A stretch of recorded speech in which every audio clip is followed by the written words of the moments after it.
Hi అండి, అందరికీ నమస్తే. Welcome to our channel Janu వంటిలు. అందరూ ఎలా ఉన్నారు ఫ్రెండ్స్? బాగున్నారండి ఫ్రెండ్స్. ఫస్ట్ టైం నా ఛానల్ చూస్తున్నట్టయితే దయచేసి కొంచెం సబ్స్క్రైబ్ చేసుకొని సపోర్ట్ చేయండి. ఈ వీడియో ఎలా ఉందనేది తప్పకుండా కామెంట్ చేయండి ఫ్రెండ్స్. నచ్చితే లైక్ చేయండి.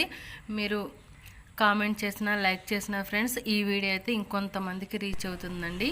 చూడండి ఎంత బాగా పూసిందో చూడండి. అసలు మంచి కలర్ఫుల్గా ఉంది కదండి. అసలు చాలా బాగుంది. అసలు మంచి ఆరెంజ్ అనమాట.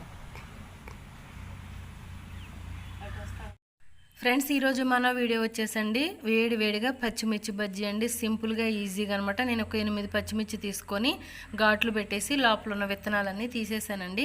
ఇక్కడ చింతపండు గుజ్జు ఒక 4 స్పూన్ల వరకు తీసుకొని వాము పౌడరు ఒక 2 స్పూన్ల వరకు యాడ్ చేశానండి. ఇది బజ్జీలోకి చాలా బాగుంటుంది అనమాట. దీనిలోకి కొద్దిగా నేను సాల్ట్ కూడా చిటికడంతా యాడ్ చేశాను అనమాట. ఇదంతా కూడా బాగా కలిపేసుకొని ఇప్పుడు మనం ముందుగా కట్ చేసి పెట్టుకున్న పచ్చిమిర్చిలో యాడ్ చేసేద్దామండి లోపల. ఇంకా చేత్తో పూయొచ్చు కానీ చేయమంట వస్తుంది ఫ్రెండ్స్, అందుకని నేను ఇలా స్పూన్తో యాడ్ చేశాను.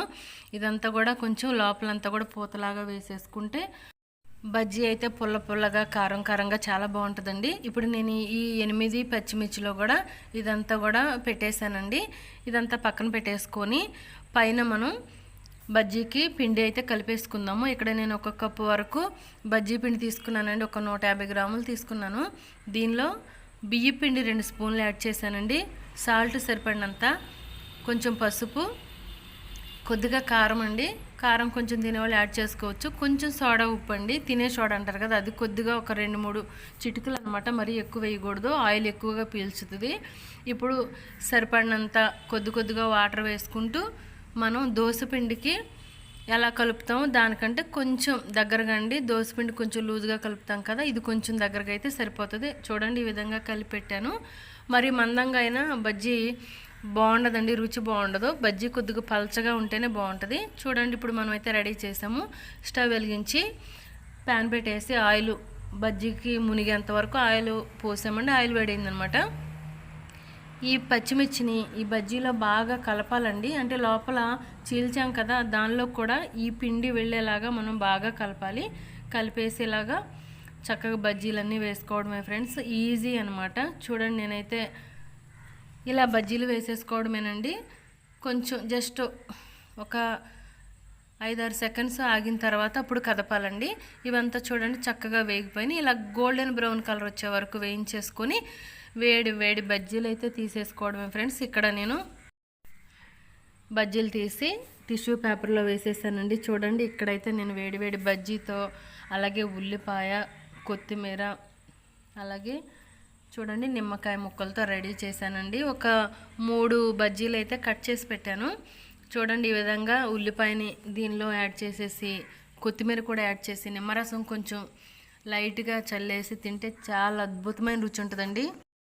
బజ్జీ ఎప్పుడు కూడా వేడివేడిగా తింటే చాలా బాగుంటుందండి.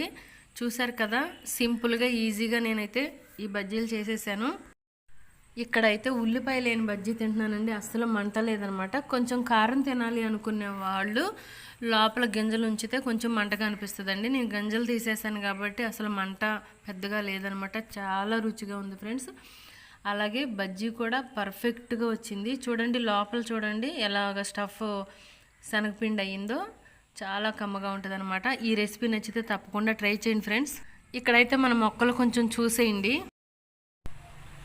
చూడండి ఎంత బాగా పూసిందో చూడండి. అసలు మంచి కలర్ఫుల్గా ఉంది కదండి. అసలు చాలా బాగుంది. అసలు ఇది అసలు నరికేద్దాం అనుకున్నామండి ఈ చెట్టు, కానీ ప్రాణం ఒప్పుగా ఉంచాము.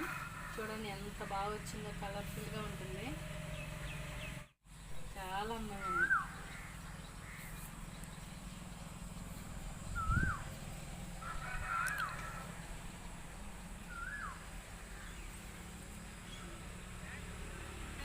చూడండి ఎంత బాగున్నాయో, పువ్వుల్లో పువ్వు అండి ఇది. ఇంకా ఇక్కడైతే గులాబీలు చక్కగా చిగురు వస్తున్నాయండి. మన దగ్గర ఒక 20 రకాల గులాబీలు అయితే ఉన్నాయి. చాలా చిగురులు అయితే వచ్చినాయి. కొన్ని గులాబీలు పోస్తూ ఉన్నాయి అన్నమాట.